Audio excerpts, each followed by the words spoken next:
So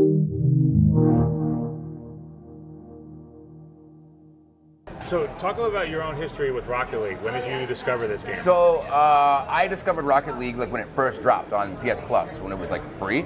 And so I saw it and was like, okay, cars and soccer balls, like what is this? We downloaded it and we were so in. So I have a YouTube channel, Up Up Down Down. You should subscribe if you have yet to subscribe already.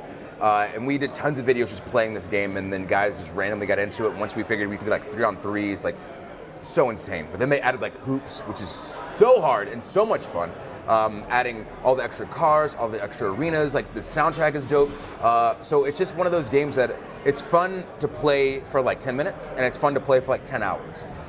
And I got to go to the World Championships last year, I believe it was, and meeting everybody that's in the community that really loves the game and has put so much of their lives into the game was awesome to see, especially because a lot of the guys and girls, they're younger. So like there was a kid who was, I believe he was 16 or 17, Turtle, I think is his name, and his mom was there. And so I talked to him and I got to talk to her, and her explaining how she didn't really understand Rocket League and why he wanted to play it so much. And then when the first time that she went to a big tournament with him, she saw all of the friends that he had, all the people that knew who he was, and she realized this is not a bad thing. Video games aren't something that he's wasting his time with. He's got his own community and his own friendship and his own social circle through playing this video game. So I feel like a lot of people have the stigma about video games that, oh, you know, nothing great comes from them. It's kids and those random adults wasting their time. But really, Rocket League is one of the many games that gives you that ability to not only be a part of like a team sport in a game, but to build a community so that you can mix and match your teams, you can make friends. So you know when you're coming to stuff like this,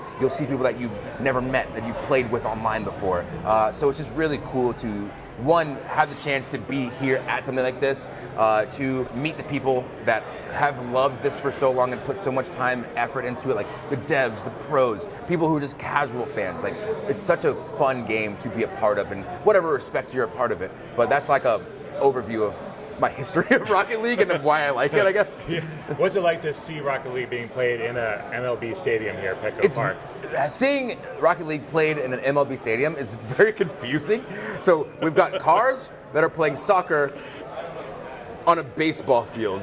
So it's just lots of things just rolled into one. So now I'm like, are they coming out with like a soccer or like a baseball version of the game? But it's really cool that they're able to do this at Petco Park, because obviously it's such a unique area and unique stadium to be able to do something like this in. And it's not something that you would think. Like if you would have told me last year, yeah, they're going to do a deal at Petco Park, it's like, what? But then you see it happening and you see how many people are touched by this game. It's really cool to see. Not only that, but you also have professional wrestlers playing the game on a baseball field. This is true. This is true. Well, I consider myself a professional LARPer.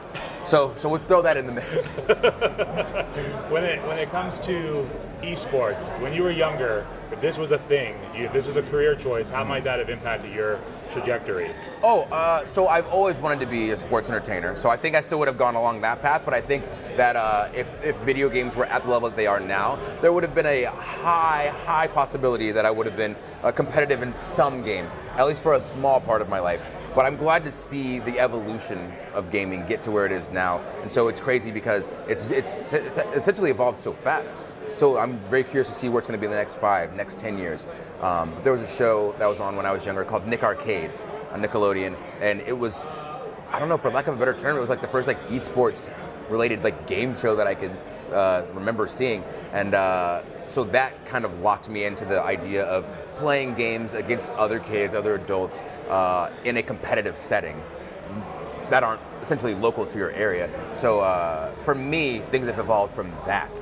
And it's cool to just, like I said, see everything and how it is in its final form now. And these guys that are playing professionally, they're on like NBC Sports now. Mm-hmm. What impact do you see that having on things, especially since this game is so accessible and easy to understand versus some of the other traditional esports? Yeah. I think it's really good to see stuff like this on NBC Sports, seeing people's level of play, because a game like Rocket League, like you said, it's very simple to understand.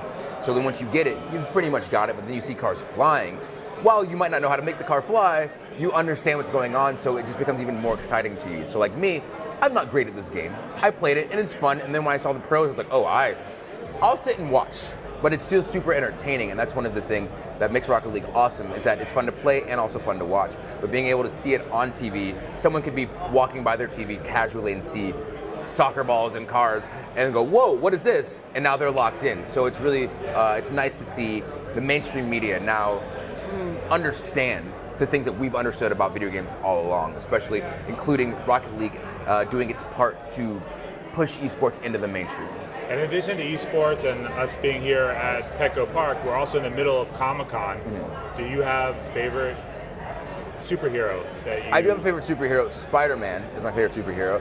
But more importantly, because I guess they're superheroes, the Golden Girls. I would consider them my personal superheroes. So I went to the ABC booth today. We were walking by and we saw Golden Girls stuff. I was like, oh, well, let me take a sniff around. And I found an entire wall of Golden Girls things. And so I had to get everything. And I don't normally do that. If I go to a con, I'll get one or two things. Oh, like I got a Zelda hat yesterday because I got the Triforce on my arm. I'll get a few things here and there, but I went in and I literally just, like, you remember the supermarket sweep? Or like the Toys R Us The Fun Run, where kids would just knock all of the stuff into their cart? That's what I was doing. I got literally every Golden Girls thing there that I don't already have.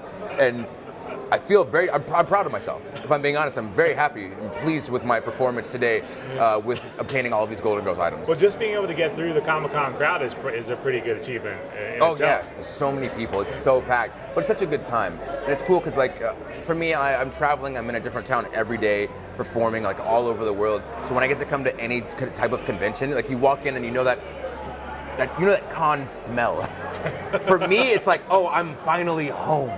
So it's nice to be able to get a little bit of time to come out and do stuff like this. And the last thing I want to ask you, since you do travel a lot, is what video games are you playing and what role do video games play for you guys on the road? Oh, they're huge because I've got the YouTube channel Up, Up, Down, Down. Go subscribe if you've yet to subscribe already. So we're constantly playing video games in the locker room. One, because it's a morale boost. It brings everybody closer together because we'll all sit, we'll play Rocket League, we'll play Tekken. Right now for my channel, I'm playing Detroit. It's like a narrative game. There's so much stuff that we're playing, and so we're just constantly on the go with stuff. I carry my PlayStation with me in a backpack. I've got my full YouTube studio with me in a briefcase. While on top of that, I've got my clothes and my wrestling gear. So I've got 4 bags that I travel with all around the world, just so we can film content, just so we can bring you stuff like Rocket League, like on a weekly basis. But so it plays a very large role in our lives. Awesome. Well, it was great talking to you. Thanks. It was very nice talking to you too. Thank you very much.